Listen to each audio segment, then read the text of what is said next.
Bien. Sí, muy buenas noches, damas y caballeros. Espero que se encuentren muy bien. Bienvenidos a su clase de escritura y lectura académica. La semana pasada estábamos viendo la unidad 1 y hoy tenemos para revisar la unidad 2. Ya la próxima semana tienen su evaluación de la unidad 2. Así que veamos un poco de qué se trata.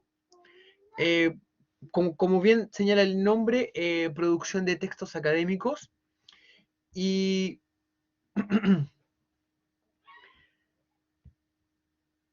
y bueno, en cuanto a los géneros académicos, habría que decir que eh, los géneros académicos toman las particularidades del hacer académico. Si se fijan, el hacer académico es una forma de hacer un poco distanciada, un poco impersonal a veces, y eso, y eso porque la exigencia de intentar ser objetivo al momento de tratar un tema nos obliga a distanciarnos y a desapegarnos de aquello.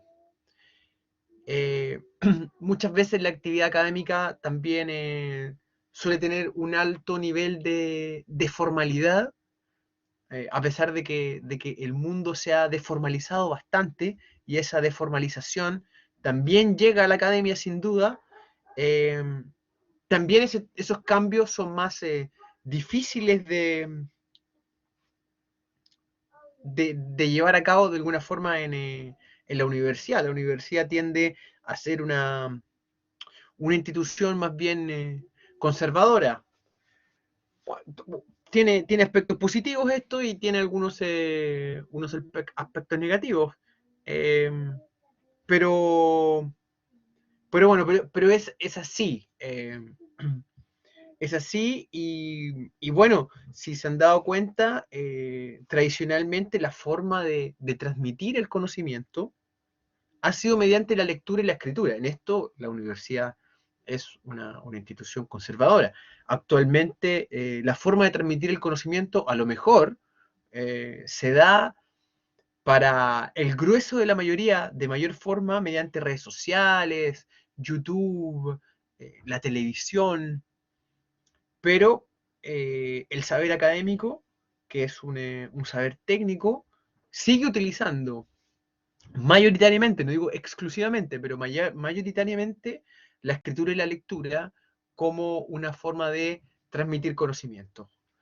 Entonces, en ese sentido, eh, los textos y los géneros académicos son bastante estructurados, tienen una estructura clara y la actitud del escritor también es bastante particular. Es una actitud distanciada, ¿cierto? Nunca se escribe, por lo general no se escribe en primera persona, se escribe en tercera persona y es un cierto tipo de discurso con muchas citas, con muchas referencias a otros autores, a otras investigaciones, precisamente porque el que escribe no suele dar su opinión, suele delegar esa responsabilidad enunciativa en otros autores. Eh, lo vamos a ir viendo, ¿cierto? Mediante las citas. Entonces, bueno, como características generales podríamos decir que los géneros académicos tienen una macroestructura textual muy marcada. Son textos que tienen siempre una introducción, donde se da una especie de vistazo general a lo que se va a plantear. Se suele hablar sobre la importancia, la relevancia del tema dentro de una determinada línea de estudios. Tiene un desarrollo, ¿cierto? El cual suele ser bastante minucioso y exhaustivo.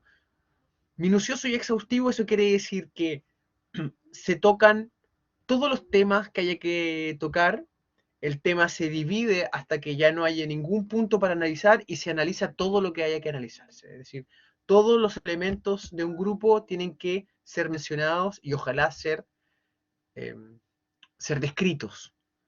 Y luego, bueno, eso llega a un nivel de descripción hasta agotarse y luego la descripción de esos elementos mínimos tienen que integrarse dentro de un todo general, dentro de una conclusión. Hacia el final, ¿cierto? Siempre viene un proceso integrativo, de resumen, de todo lo que se ha mencionado en el texto, ¿cierto? Nuevamente destacando la importancia de llevar a cabo ese estudio y la relevancia que pueda tener dentro de una disciplina o dentro del hacer académico, básicamente, ¿cierto? La estructura de introducción, desarrollo y conclusión. Siempre una bibliografía además, como condición de un texto académico. Y eso es lo que sería su macroestructura textual. ¿Por qué macroestructura? Porque es una estructura general, una estructura amplia. Hay también una microestructura, que es la estructura de los párrafos. La vamos a ir viendo a continuación. Y, y vamos a hablar un poco también de la microestructura textual, la microestructura del párrafo. En cuanto a la macroestructura, de nuevo señalar que tiene estas tres grandes partes: introducción, desarrollo y conclusión, y siempre una bibliografía. Siempre, siempre. Polifonía de voces. ¿Qué significa esto? En un texto académico, parecidamente a una noticia, se suelen incluir voces de otros autores. Si se han fijado en una noticia, ustedes que son estudiantes de economía, ¿cierto? Están estudiando lo que dice el ministro Marcel y dice, bueno, el ministro Marcel señaló, abre comillas, este será el último retiro, cierre de comillas. Entonces se supone que las palabras que están entre medio de eso, este será el último retiro, está entre medio de las comillas, se supone que esas palabras no son del periodista que escribe la noticia, son las palabras del mismísimo ministro Marcel. Las noticias, por esto, también son polifónicas, porque tienen muchas voces. Entonces, por ejemplo, si en la noticia si quisiera agregar la opinión que puede tener un, un economista del otro lado político, como puede ser, por ejemplo, el ex ministro Felipe Larraín. Ante esto, Felipe Larraín dijo, es una lamentable situación, cierra de comillas, ¿no? Entonces, en la noticia habló tanto Felipe Larraín como el ministro Marcel. Eh, y las palabras que aparecen ahí entre comillas le pertenecen a ellos. Entonces, como hay tantas voces en una noticia, se dice que hay polifonía. Esto mismo pasa en los géneros académicos. Es decir, hay un autor, que es el investigador, que está escribiendo de una manera lo más distanciada posible y que delega la responsabilidad de los enunciados importantes en voz de otros autores, a los cuales él está citando. Y esto se puede repetir varias veces, se puede citar autores una, dos, tres, cuatro veces, ¿cierto? Y todas estas citas, ¿cierto?, deben corresponderse con autores que están señalados en la bibliografía. Entonces, por eso se dice que una característica de estos textos es que son polifónicos. Además, son textos que construyen un enunciador ausente.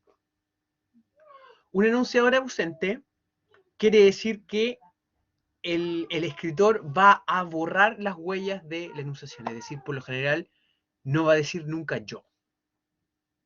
Y es curioso esto porque obviamente siempre hay alguien, siempre hay un yo que está escribiendo. Pero ese yo no va a aparecer con su subjetividad, no va a escribir en primera persona, va a escribir en tercera persona, como si el texto se escribiera solo, como si los hechos que se presentaran en ese texto se presentaran solos. Por eso son textos que construyen un enunciador ausente. Estas son las características básicas de los textos académicos. Y yo les decía que se corresponden con esta actitud de distanciamiento y de objetividad que pretendemos tener en la universidad. Por supuesto que esto es discutible, ¿eh? Si es que es posible alcanzar esta objetividad. Muchos autores dicen que no, que es imposible ser objetivo, que siempre se tiene un punto de vista y que los autores que se eligen para señalar un problema o analizarlo también obedecen a un punto de vista y que no existe tal cosa como la objetividad. Sin embargo, es parte del hacer académico ceñirse a, a estas características generales. Es una tradición académica. Ahora, ¿de qué es lo que depende esta forma? ¿A qué obedece? Obviamente a un propósito, a una finalidad, la de transmitir el conocimiento.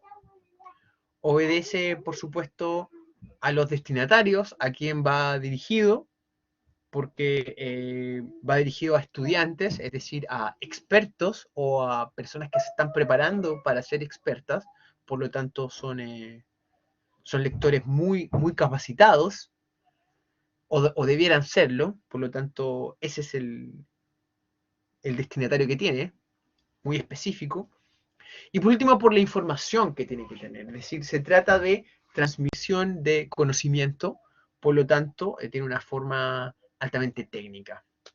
De ahí el distanciamiento, ¿cierto? De ahí la borradura de la huella de la enunciación, la construcción de este enunciador ausente en tercera persona, y también la forma, ¿no? La introducción, el desarrollo, la conclusión, y, y este sistema de citas que construye la polifonía con, con la bibliografía, ¿cierto?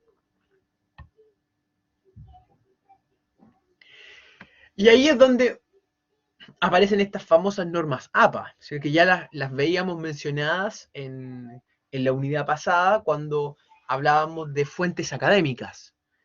Los textos académicos son textos que citan fuentes académicas y por supuesto nosotros tenemos que citar también en normas APA o en normas Vancouver, si es que fuera el caso, ¿no? Las normas APA son un sistema, una convención al respecto de cómo deben citarse los textos académicos. Son normas que se podría decir que están de moda y que obedecen a el sistema de citación que se da en las universidades norteamericanas. Cuando yo estudié en la universidad hace unos 20 años atrás, yo estudié en la universidad, eh, por lo menos en mi facultad se seguían las normas europeas, no las normas APA. Entonces no citábamos los autores como se cita ahora en las universidades. Ahora se cita siempre, a ver, déjame ver si tengo aquí. No, no lo tengo. Ahora se cita siempre señalando autor y año. Por ejemplo, si yo quisiera citar a Descartes, por ejemplo, cito pienso, luego existo. Actualmente se cita así.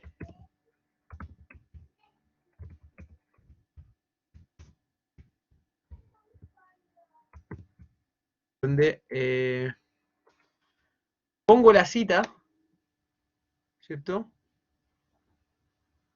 Ahí se ve un poquito más. Pongo la cita entre comillas, pienso, luego existo, y luego el apellido del autor y el año, no el año en que él publicó el discurso del método, ¿no? Sino el año de la edición con la que yo estoy trabajando y la que voy a mencionar en la bibliografía. Entonces, si yo tengo una bibliografía, como corresponde, ¿cierto? Al final voy a encontrar que dice, después de bibliografía, ¿cierto? Voy a encontrar con que aparece Descartes, René, solo la inicial, 1999, ¿cierto? El año, y aquí el nombre de la obra, curso del método,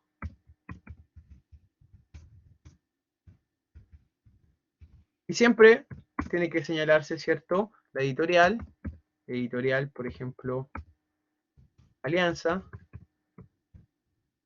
Madrid. El lugar de edición, ¿cierto? Lo propio que debe aparecer en la bibliografía. Las normas APA son bastante simples, como pueden ver, ¿cierto? Corresponde a esta norma de citación, entre paréntesis, el apellido y el año de la publicación con la que se está trabajando, la cual debe ser siempre, siempre, siempre, siempre referida después en la bibliografía. De este modo, apellido, coma, inicial del nombre, entre paréntesis, el año de la publicación con la que estoy trabajando, que es esta publicación de Alianza, ¿cierto? Nombre, nombre de la obra, y editorial y lugar de publicación. Yo les decía que cuando yo estudiaba no se usaban las APAs, por lo menos en mi facultad se usaban las normas europeas. Aquí había un numerito, ¿cierto? Se ponía un número después del pienso, luego existo, una pequeña nota al pie de página, y tenía que ir esto: Descartes, René, discurso del método, editorial Alianza, Madrid. La fecha iba al final y se ponía también la página en que aparecía la cita, página 16, por ejemplo. En las APA eso no es necesario, solamente así. Ahora, yendo a aspectos propiamente macroestructurales, yo les decía que tenemos la clásica introducción, desarrollo y conclusión. Les voy a contar una cosa. Cada vez que ustedes escriban un texto, deberían comenzar a escribirlo por la conclusión. O por lo menos deberían tener el párrafo principal de la conclusión redactado. Porque es fácil perderse en la redacción y pasar de un tema a otro. De hecho, me imagino que se dan cuenta que su mente funciona de esa forma. En la medida en que están conversando con alguien, van a pasar de un tema a otro sin darse cuenta. Y nuestra mente funciona de manera muy parecida cuando estamos escribiendo, cuando estamos hablando. Cuando discurre la mente funciona de esa forma, por asociación. Entonces es muy fácil empezar en un tema y terminar en cualquier otro. Y lo que corresponde a un trabajo académico, ¿cierto?, es que termine donde tiene que terminar, donde tú quieres que termine. Es decir, siempre lo vas a dirigir hacia ese final, que es la conclusión de un estudio previo, ¿eh? Una de las cuestiones que hace que los textos académicos sean particularmente complejos es que son textos que han sido mediatizados por una fase de estudio anterior, han sido mediatizados por la lectura. Es decir, que antes de ponerte a escribir un texto académico, tú vas a haber tenido que estudiar, haber tenido que leer bastante. Entonces, la conclusión de tu texto, la conclusión de tu estudio, es la conclusión precisamente de una revisión bibliográfica y de todo un conjunto de reflexiones que tú tuviste frente a ese estudio. Entonces, bueno, yo les aconsejo siempre comenzar por una conclusión para que así la introducción y el texto siempre vaya desde un principio con un fin en mente. En la conclusión, entonces, lo que hay que presentar es una síntesis, plantear la idea general, ¿cierto? Y resumir lo dicho, más o menos. ¿Qué pasó, hija? Deme un segundo, chicos, por favor.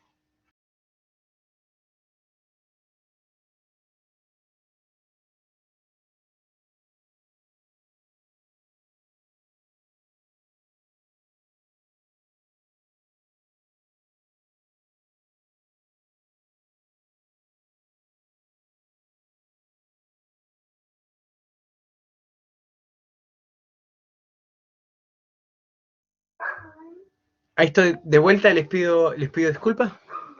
Apareció mi hija gateando por ahí. Bien, eso acá es la conclusión, ¿no?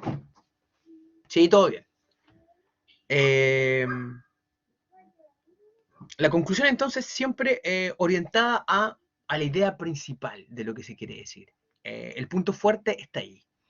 Y el desarrollo entonces es un análisis pormenorizado de los temas, del análisis de los temas, el desglose de los temas, de manera detallada y exhaustiva. Todo debe ser contemplado, ¿cierto? Todos los autores revisados deben ser mencionados, todos los temas analizados deben ser descritos hasta el último detalle. Exhaustivo el desarrollo. Y entonces lo que vas a hacer en la introducción es mostrar cómo a partir de ese desarrollo, de ese análisis, tú llegaste a la conclusión.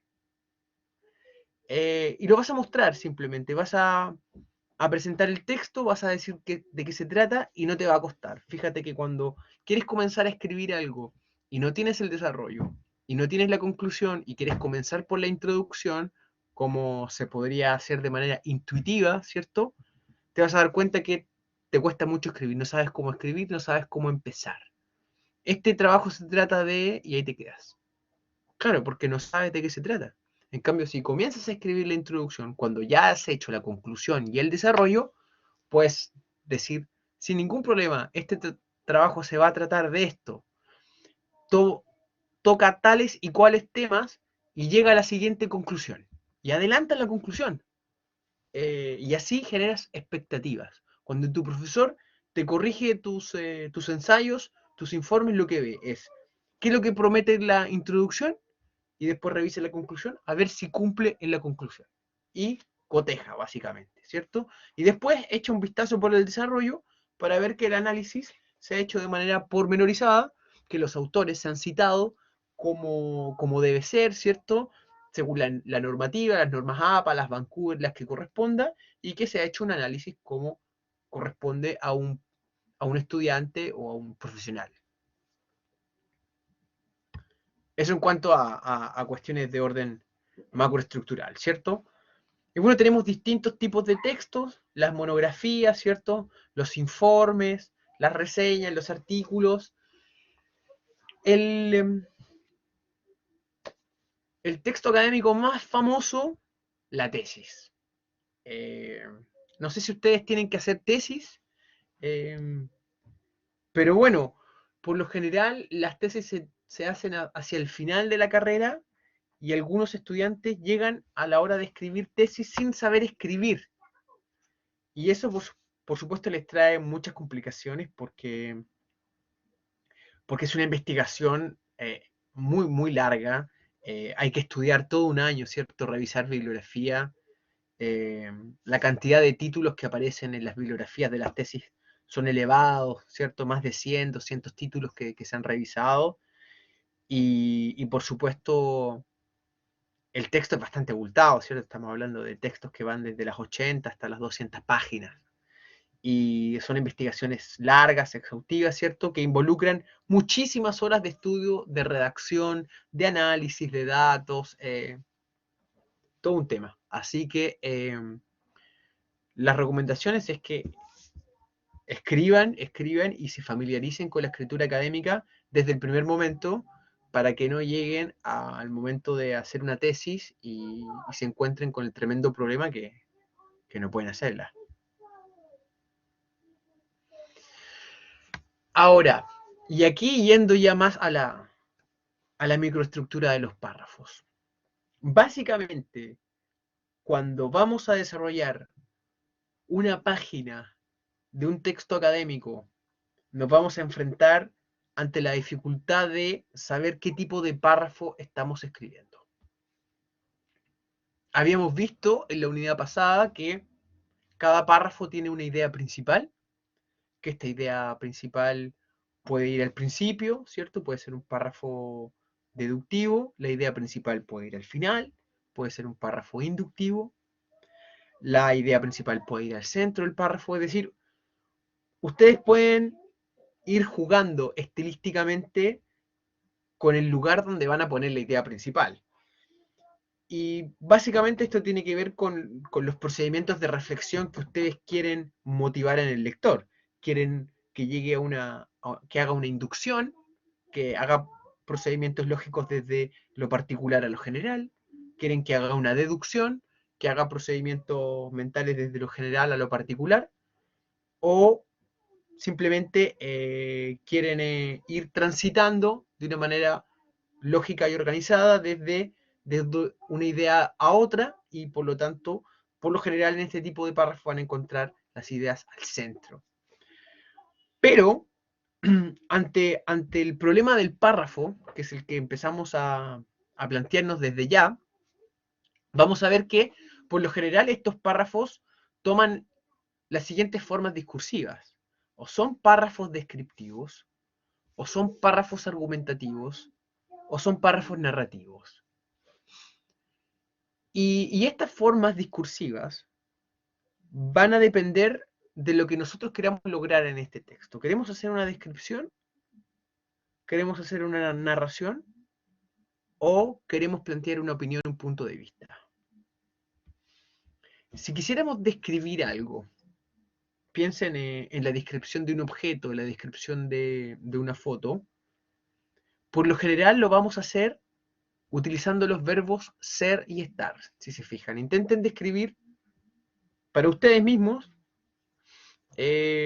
alguna figurita que tengan enfrente. Por ejemplo, tengo esta figurita, un juguete de mi hija, y podrían describirlo y se van a dar cuenta que van a usar verbos como es, sobre todo verbo ser, ¿cierto? Conjugado en el presente. Van a decir esto es, de esa forma. O también el verbo está. Es así, está así, también tiene, ¿no? Tiene tales o cuales características. Siempre los verbos están en presente y no están conjugados en ningún otro tiempo. Y esa es una característica de los textos descriptivos y de las formas descriptivas. Están en presente y utilizan sobre todo los verbos ser, estar, tener. De modo general. Ahora, sería muy fácil pasar a un texto narrativo si yo empezara ya a hablar de dónde viene esto. ¿Sí? Y si se fijan, yo podría decir, bueno, me lo trajo mi hija, y ya si digo lo trajo, empieza a aparecer un tiempo verbal, el pretérito, el pasado. Y si se fijan, ustedes al empezar a usar los verbos en pasado, empiezan a desplegar una temporalidad que antes no estaba en la descripción, porque siempre estábamos en el presente. Y en el momento en que utilizan un verbo conjugado en un tiempo que no sea el presente, empiezan a desplegar las narraciones. Así que las formas narrativas, ¿cierto? Suelen tener un agente que aparece, que es el que se desarrolla en el tiempo, en este caso esta figurita, ¿cierto? Y no solo aparece esta agente que se va repitiendo, sino que también van a encontrar verbos que están conjugados en otras temporalidades que no son el presente. Ahora, ¿cuáles son las formas discursivas argumentativas? Hay párrafos que no tienen como propósito describir un objeto teórico, un objeto académico, un objeto de estudio, o contar al respecto del despliegue de una investigación, sino que lo que quieren hacer es plantear un punto de vista. Quieren convencer al lector, lo quieren persuadir, a pesar de que esto se disimule a partir de una estrategia de un enunciador ausente, de delegar una responsabilidad enunciativa mediante citas, ¿cierto? Muchos párrafos sí quieren persuadir de que hay que hacer una organización en la empresa de tal o determinada forma, que el quinto retiro es o no es justificado, ¿cierto? Se argumenta al respecto. Y ese tipo de párrafos donde vamos a encontrar la opinión del autor es precisamente el párrafo argumentativo y encuentra lo que se llama una tesis. Una tesis es la idea principal, el enunciado que el autor quiere defender en una forma discursiva argumentativa. Bien, les voy a pedir disculpas por pasar tan rápido lo que es la ortografía. Eh, a lo mejor se puede pensar que la ortografía es un espacio muy superficial, una cáscara tal vez del texto, que por lo mismo es inesencial, es accesoria, es lo menos importante. Y saben que puede ser, pero es un detalle importante. No lo voy a pasar rápido por, porque carezca de importancia. Pienso que es muy importante pero al mismo tiempo soy consciente que tenemos correctores ortográficos. Y lo que yo quisiera es sobre todo motivar la reflexión de la importancia de pasar nuestros textos por el corrector ortográfico. Motivar la reflexión de que un profesional tiene que no solo serlo, sino además parecerlo. Y en ese sentido es importante que sus textos pasen por esta fase de corrección. O sea, todos los textos deben ser corregidos en distintos niveles, deben ser corregidos a nivel de las ideas. Tú te tienes que preguntar si las ideas que estás planteando en tu texto son correctas o no. Deben ser corregidas en el plano de la gramática. Tienes que fijarte que tus frases estén bien terminadas, estén bien hechas. En el plano de la coherencia del párrafo, que las ideas sean bien analizadas y sean bien cerradas, pero también en el plano de la ortografía, tu escritura debe ser en un español perfecto. Y bueno, para eso, por suerte, hoy en día tenemos el corrector ortográfico. Pero, fíjate una cosa, hay algunas palabras que pueden ser escritas con tilde y sin tilde. Como por ejemplo, camino y caminó. Estas dos palabras son lícitas. Las dos existen en español. Y el corrector ortográfico no puede, eh, no puede decirte cuál está buena y cuál está mala. Entonces, en este sentido, es bueno aprenderse esta tablita para que tú sepas dónde ponerle el tilde a las palabras. Porque esto no te lo corrige el corrector ortográfico. Y, y obviamente entre camino y caminó hay una diferencia que le puede cambiar el sentido a tu texto. Entre peso y pesó.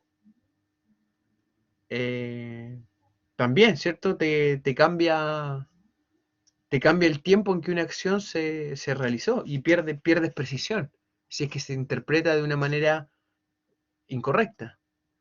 Entonces, obviamente, tú quieres que tu lector interprete como tú quieres que interpreta, ¿cierto? Si es camino, camino, y si es caminó, es caminó, pero no la otra opción.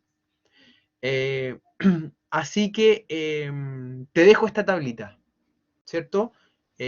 Aquí un poco nos vuelven al quinto básico. Clasificamos las palabras agudas, ¿cierto? Las que llevan un acento en la última sílaba, las graves, las que tienen un acento en la penúltima sílaba, las esdrújulas en la antepenúltima y las sobresdrújulas en la antepenúltima sílaba. Según sean agudas, ¿cierto? Si las palabras terminan en S, en N o vocal, siempre van a llevar tilde. Y si no, si terminan en cualquier otra consonante, no van a llevar tilde. Las palabras graves, ¿cierto? Si no terminan en NS vocal, llevan tilde, como lápiz, ágil, ¿cierto? Y si llevan NS vocal, como comen o libros, no van a llevar tilde. Las esdrújulas llevan tildes todas. Así que a poner atención con eso. Las sobresdrújulas también. Así que voy a hablar eso nomás de acentuación.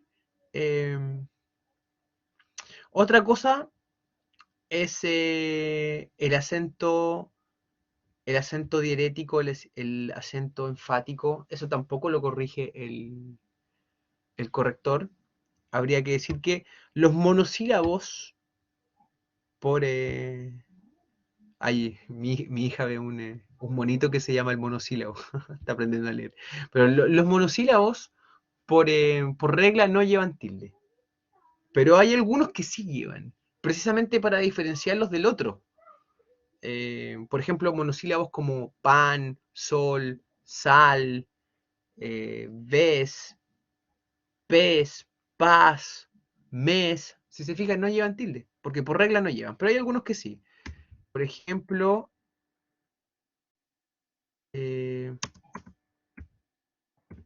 C, por ejemplo, D, por ejemplo, el, por ejemplo, tú, mi, a ver, ¿cuál más? ¿Cuál más? Sí, por supuesto, ese, muy bien, famoso, sí, más también, ¿no? Más. Y el O, mira qué interesante cuando el O lleva tilde, ¿eh? Ese ustedes que se manejan en matemática, eh, lo vamos a ver. Entre números, exactamente, sí, claro, claro, claro. Ahora fíjense que aquí, por ejemplo, si se trata de un pronombre reflexivo, no lleva tilde el se, pero el se cuando es verbo de saber, yo lo sé, sí lleva. El de cuando es preposición, por ejemplo, en la casa de Pedro, no lleva, pero en de cuando se trata del verbo dar, sí lleva tilde, ¿cierto? Eh, de como imperativo, ¿cierto? De 1.000 pesos a la Teletón. En el caso de él, ¿cierto? Cuando es artículo no lleva tilde, como en el perro, pero cuando es pronombre, dile a él si lleva tilde. Lo mismo con el tú. El tú cuando es un adjetivo posesivo, tu perro no lleva tilde, pero tú cuando eres tú mismo, cuando es pronombre, sí lleva. El mí, ¿cierto? Cuando es un posesivo, mi perro no lleva, pero cuando se trata de mí, del pronombre personal, sí lleva tilde. Ahora sí, cuando es un condicional no lleva tilde, cuando es adverbio de afirmación sí lleva tilde. Y en el caso del más, este más sin tilde vale por pero, es un conector adversativo, y el más con tilde es un adverbio de cantidad. Entonces, estos sí llevan tilde para diferenciarse de estos otros. Bien, hay más. Échenle un vistazo, ¿cierto? Aprendámoslos, son importantes para que tengamos una buena ortografía.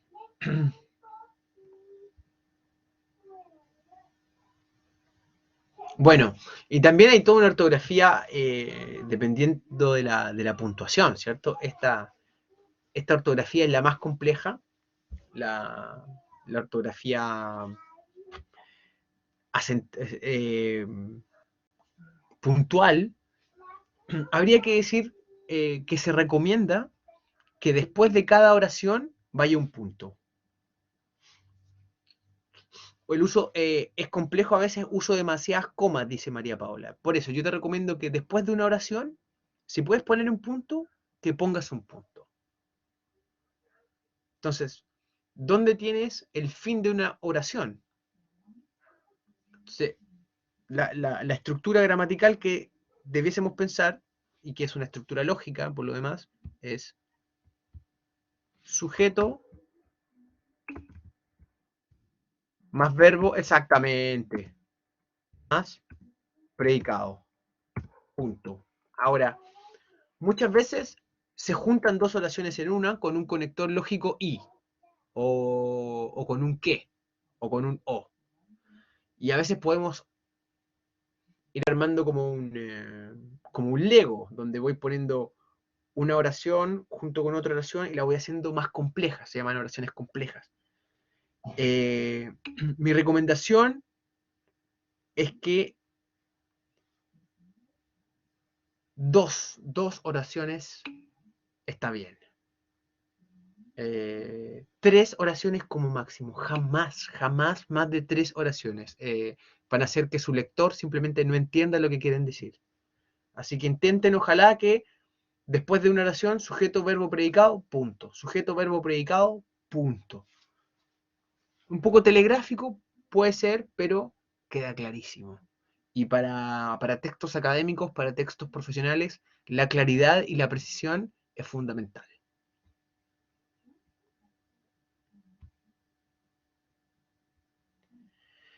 Bien, en cuanto a la norma y estilo, un poco lo que conversábamos, ¿cierto? Al principio, eh, estamos en un contexto académico y por lo tanto la norma de uso en un contexto académico es la norma formal. Eh, si bien la sociedad tiende a desformalizarse, ¿cierto? El presidente anda sin corbata, eh, las formas jurídicas no siempre son el prometéis o juráis, eh,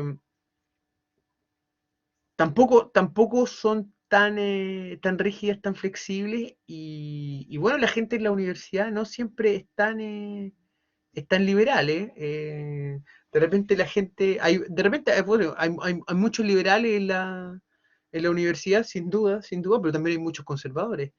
Y, y hay gente que simplemente no le gusta que las formas se cambien. Y los comités académicos son bastante estrictos en esto, ¿eh? O sea, si tú quieres que te publiquen un texto en una revista académica, te lo te- a pesar de que esté lleno de liberales progres de izquierda ahí en el comité editorial, no te van a dejar pasar una falta a la norma académica. Pues son comités académicos y trabajan precisamente garantizando que las publicaciones que tiene una universidad obedecen a criterios que son académicos. Y uno de los criterios académicos es que se escriba en una norma culto formal, ¿no? Para otro tipo de norma está, está la circulación de los libros, ¿no? O sea, por ejemplo, no me voy a explayar tanto en esto porque es una clase que tiene que ser muy precisa. Y el estilo tiene que ser preciso, conciso, al hueso. ¿Sí? Ojalá una oración, un punto. Sin, sin la pretensión del autor de embellecer mucho el texto, ¿cierto? Ahora, un elemento que tenemos que trabajar bastante es la coherencia y la cohesión, ¿cierto? Esto se va a trabajar y les voy a mostrar cómo lo vamos a hacer. Mira, la coherencia es la unidad que tiene todo el texto en su totalidad. La estructura temática que tiene el texto y que lo atraviesa desde la introducción al desarrollo y la conclusión. Cada uno de los párrafos está dirigido en función de esta coherencia.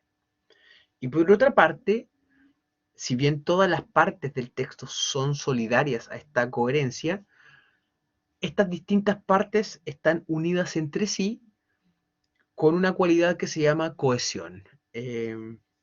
Yo suelo dar el siguiente ejemplo, todavía tenemos tiempo así que lo voy a dar, que dice, si Napoleón,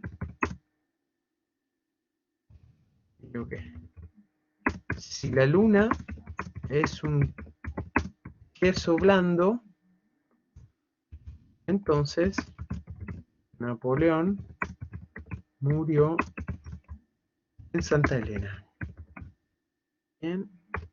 Aquí, por ejemplo, tenemos un pequeño texto que no tiene coherencia porque no se articula, este texto tiene dos oraciones y no se articulan en función de una misma idea, pero sí es un texto que tiene cohesión.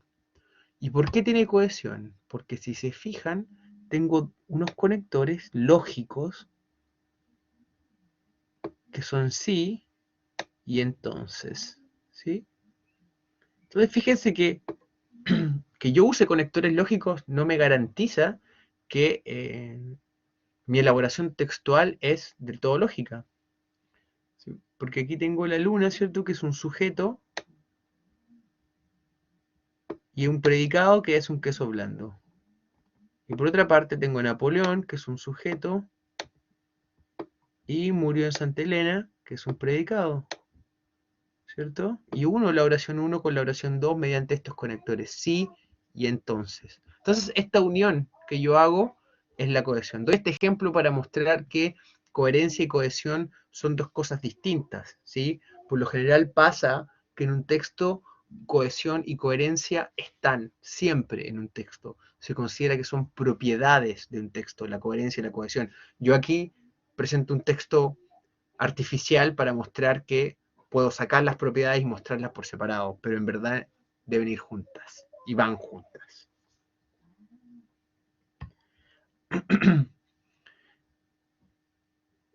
Ahora, hay algunas reglas que es necesario respetar en la estructuración de párrafos. Primero, el párrafo es una unidad de sentido. ¿Sí?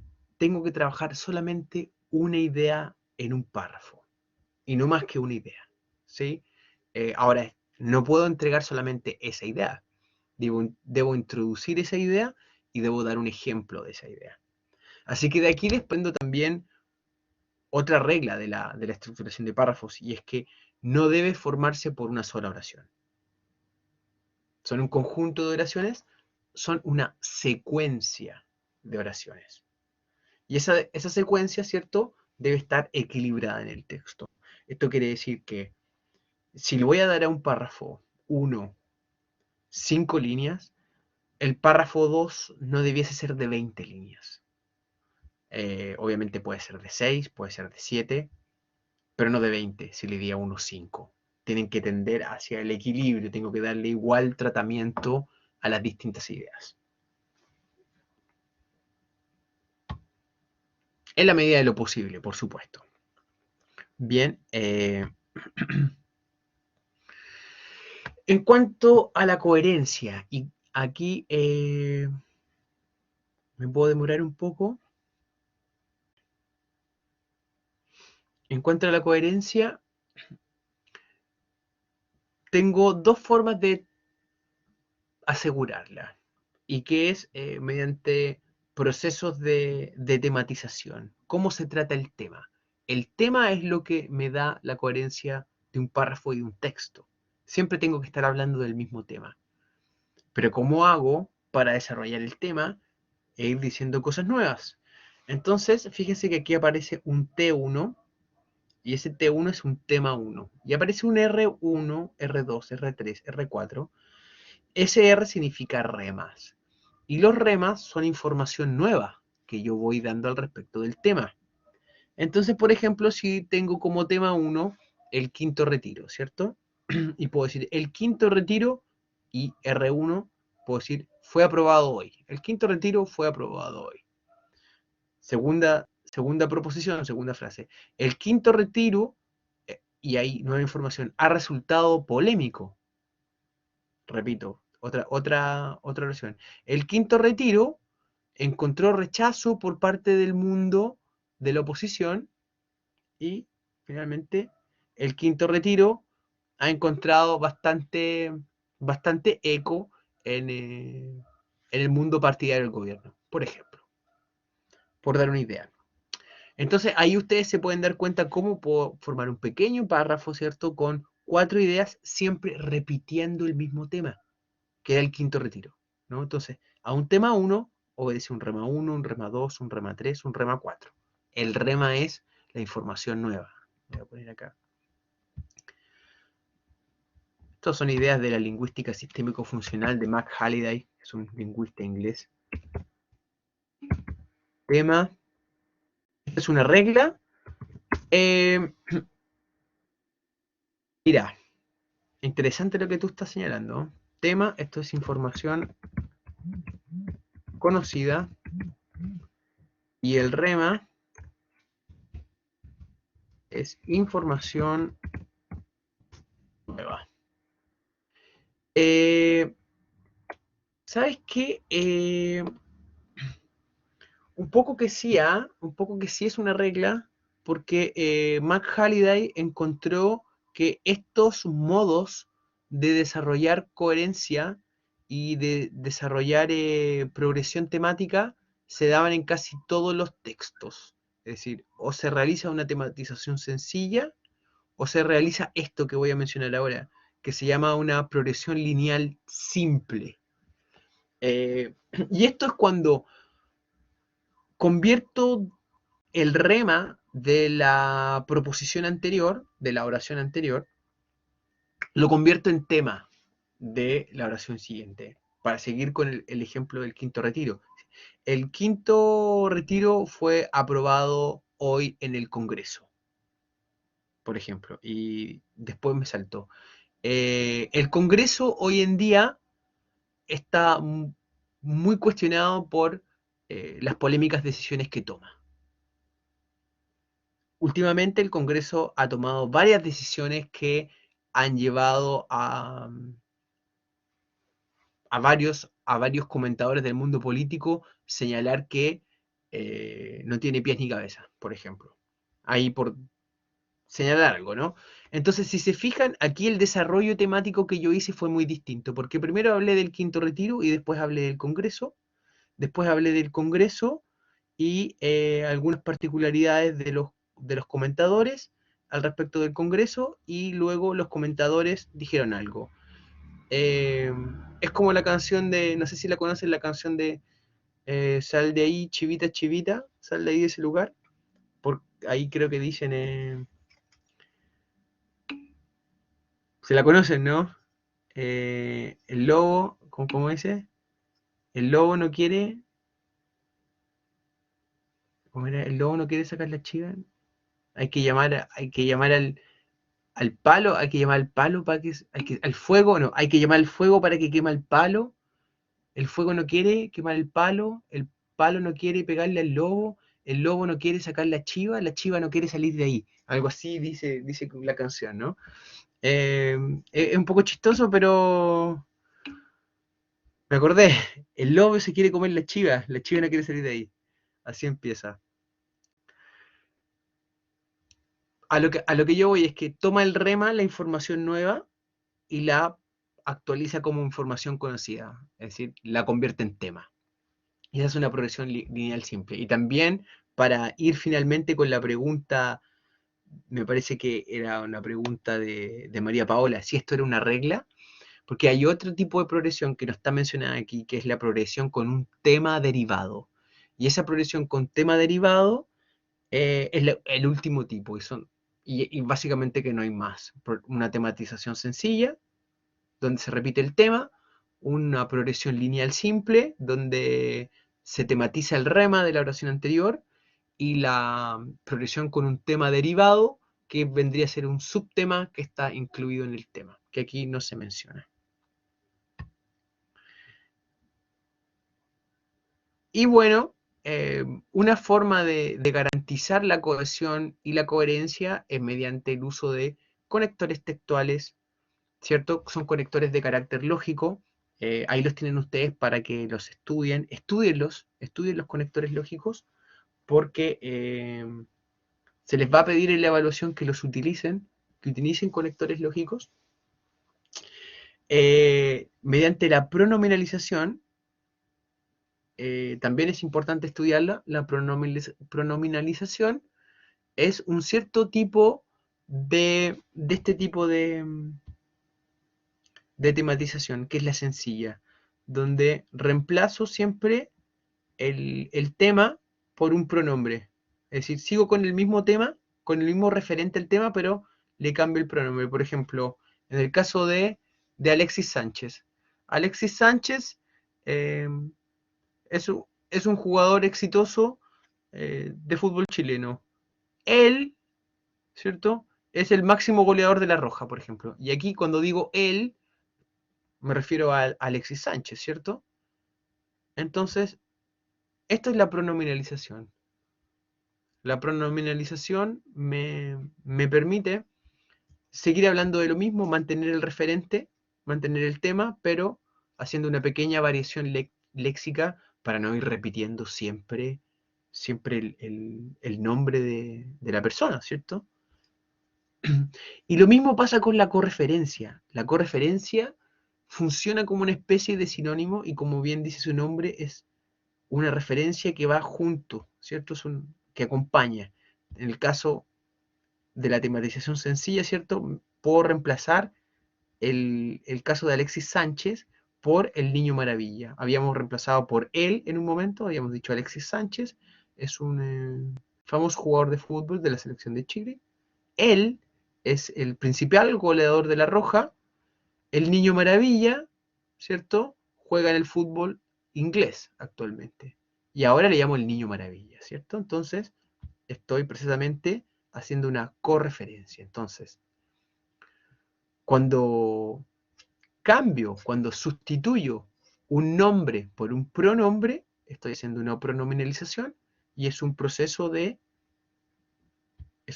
asignación de correferencia, ¿cierto? Donde yo estoy realizando una tematización sencilla de este tipo. Y cuando realizo una correferencia, estoy haciendo lo mismo. Estoy sustituyendo, ¿cierto?, el nombre por una correferencia. Se podría decir que es como un sinónimo, pero no es exactamente un sinónimo.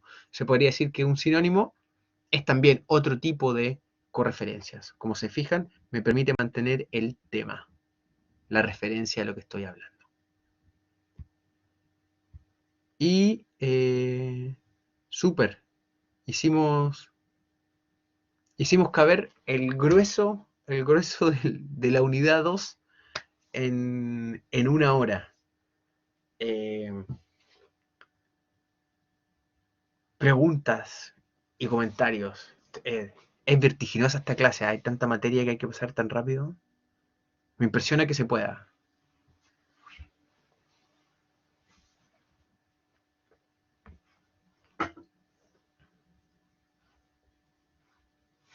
Lo voy a dejar aquí, que me parece que aquí puede dar pie a preguntas. ¿Qué me dicen, chicas y chicos?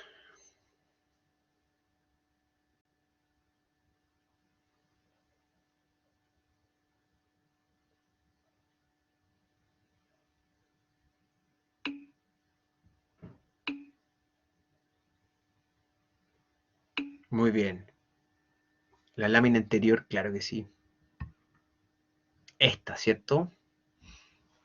Esta como que se ve como intimidante, pero en verdad no lo es tanto. Buena pregunta, ¿cuál es la tematización que se usa más? ¿Sabes que se usan de manera combinada?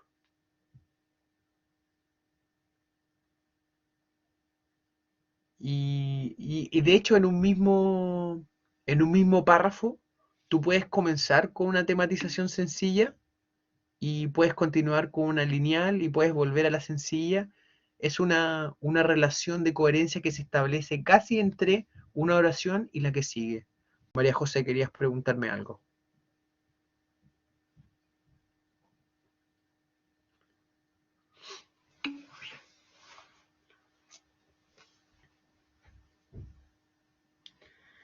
La tematización, la progresión lineal sola puede hacer que se pierda el tema principal.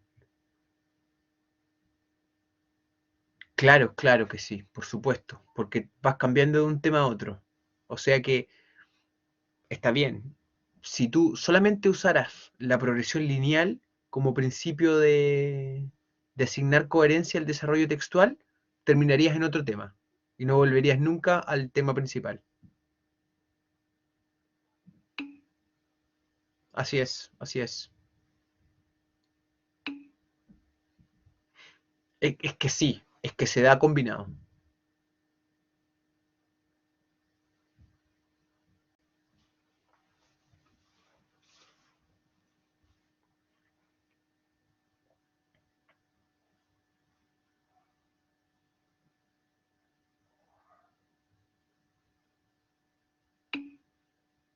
Súper, qué bueno.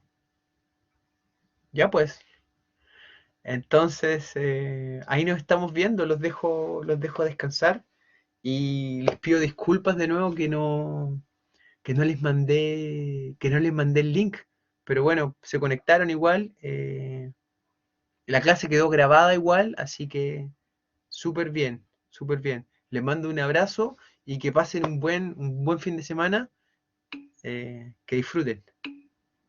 Súper. Chao, chao, que estén bien.